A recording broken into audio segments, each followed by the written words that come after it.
હવે સતગુરુ કેવા મળ્યા? આ રેણ એટલે આ શરીર છે એ અંધારી રાત છે, અને રેણ ભાજી અને દિવસ ઉજ્યો એ અદવાળે મેં સદગુરુને વધાયા.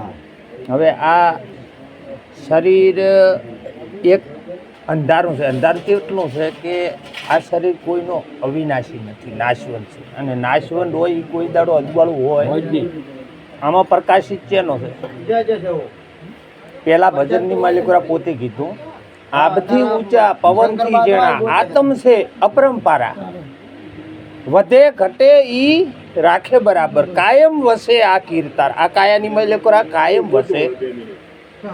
હવે તો આપણે આમ જુઓ ને તો જ્યાં સુધી દેહ દ્રષ્ટિ ન જાય ત્યાં સુધી આ હસી વાતો કોઈ સમજાય એવી છે. જેમ કે 5 વિષય, શબ્દ, સપરસ, રૂપ, રસ ને ગંધ, આ 5 વિષયો માથે આપણે આ બધું કાર્ય ચાલી રહ્યું છે. આપણને આનંદ આવે છે, પણ આનંદ શેનો આવે છે? શબ્દનો આવે છે કે સુરનો આવે છે? એ વિચારના છે. આપણને બધાને આ ભજનની માલિકોરા આનંદ આવે. અને આનંદ જ એક એવો છે કે આનંદ સ્વરૂપ જ આત્મા છે. આત્મા છે ને એ જ આનંદ છે. અને આત્મા જો ન હોય તો એક ઘડીવાર આ શરીરને કોઈ પણ પ્રકારનો આનંદ મળવાનો નથી. કેમ કે એને મળદું કેવરાય. એના લેવાથી આ પ્રકાશિત છે, એના લેવાથી આ તેજ છે, એના લેવાથી આ હાજર છે. હવે હાજર વસ્તુ કેવી છે કે જે બોલે છે, અને ઈ બોલે છે આપણા મન, આપણે એને નથી ઓળખતા. આમ જુઓ તો ભૂલે કઈ નોની નથી, હે બોલે છે, હાજર છે, અને એને ઓળખ. હવે આ છવા બાપા મળ્યા એટલે કે મારે ભવનું મેણું ભાજ્યું. ભવ એટલે કોઈ જન્મ મરણ હવે કરવાનું મારે રહ્યું.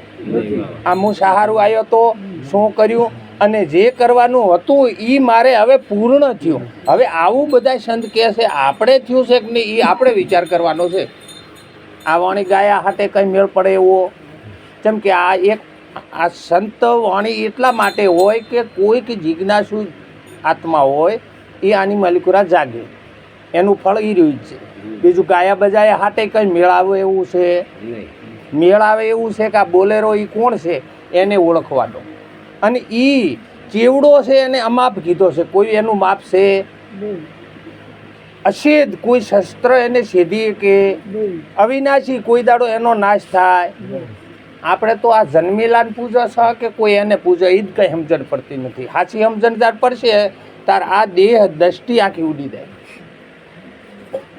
આ દેહ દ્રષ્ટિ કેવી છે?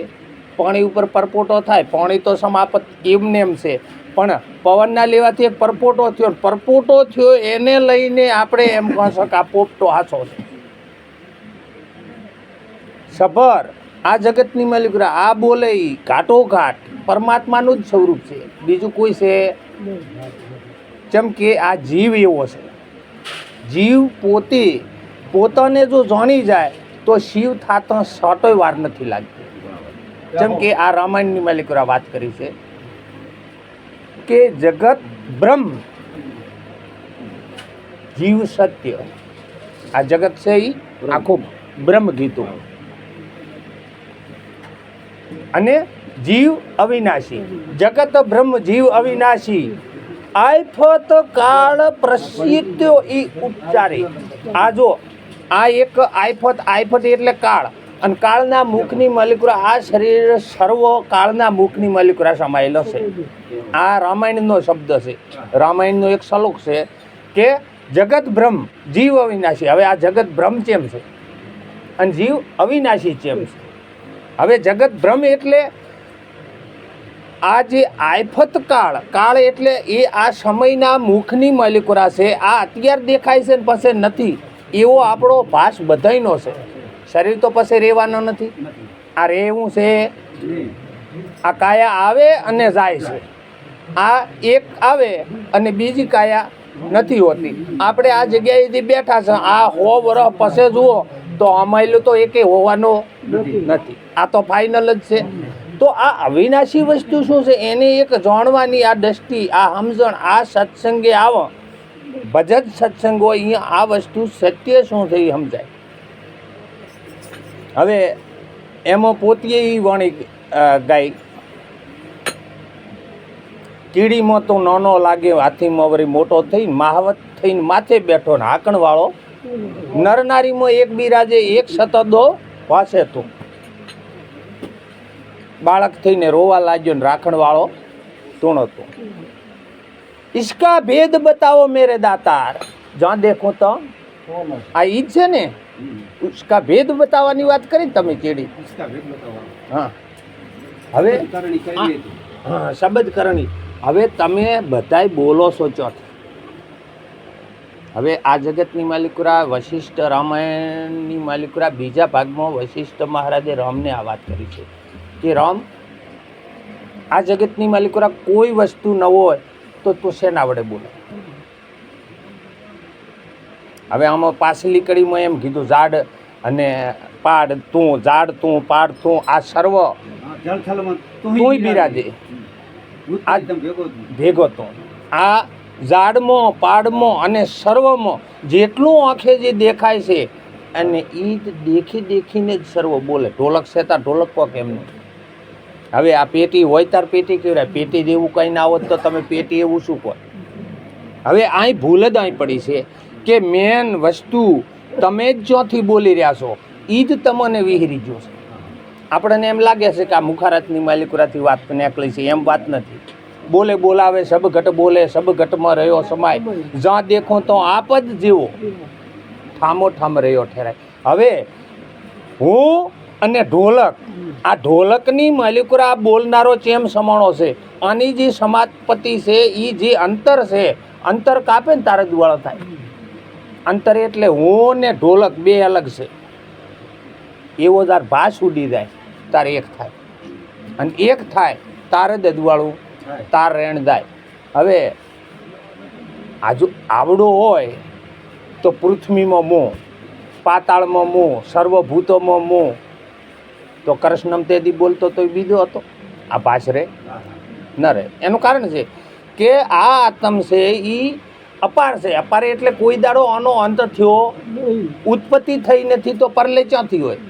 તમે એક વિચાર કરો, એક હોનું છે અને હોનાની માલિકુરા અનેક દાગીના કર્યા છે. 1000 દાગીના આપણે કરી નાખ્યા, પણ બધાય દાગીનામાં હોનું તો ભરપૂર ને. તો હોનું એક કે અલગ? એક હોના અનેક દાગીના.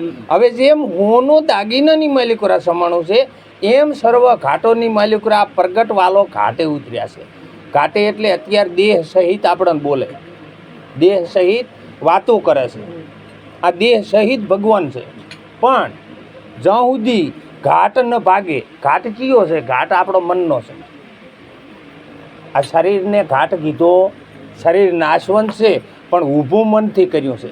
જો પૂર્વમાં ઘાટ ઘડ્યો પરાલબદ, અને એ જ પરાલબદ અત્યારે તમે ભોગવો છો. જેમ અહીં સંકલ્પ લીધો કે બીડી પીએ તો ભજન બોલાવો. હવે જેણે દાડે સંકલ્પ એ શરૂ કર્યો તેણે દાડે આ ભજન બોલાવાના નક્કી થઈ જતો. હવે પીશ તો આ ભજન બોલાવાનું. હવે એક શું કર્યું? વચન. એક શું કર્યું? સંકલ્પ કર્યો ને. આ સંકલ્પનું આજ જુઓ સમાચાર.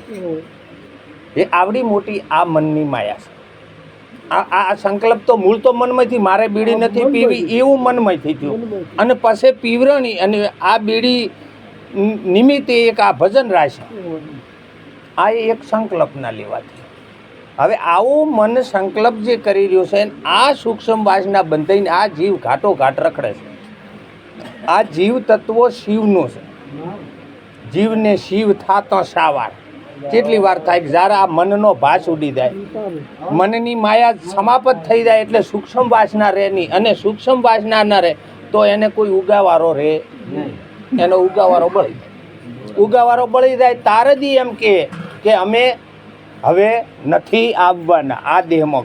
કઈ સંતો એવા કઈ જશે કે અમે હવે ફેર આ શરીરની માલિકુરા વારી માના પેટમાં કોણ દઈએ એવી કઈ વાણીઓ રસી છે. જેમ કે જેને દેહ ભાવ ઉડી ગયો એવો એક સંતનો સ્વભાવ થઈ જાય.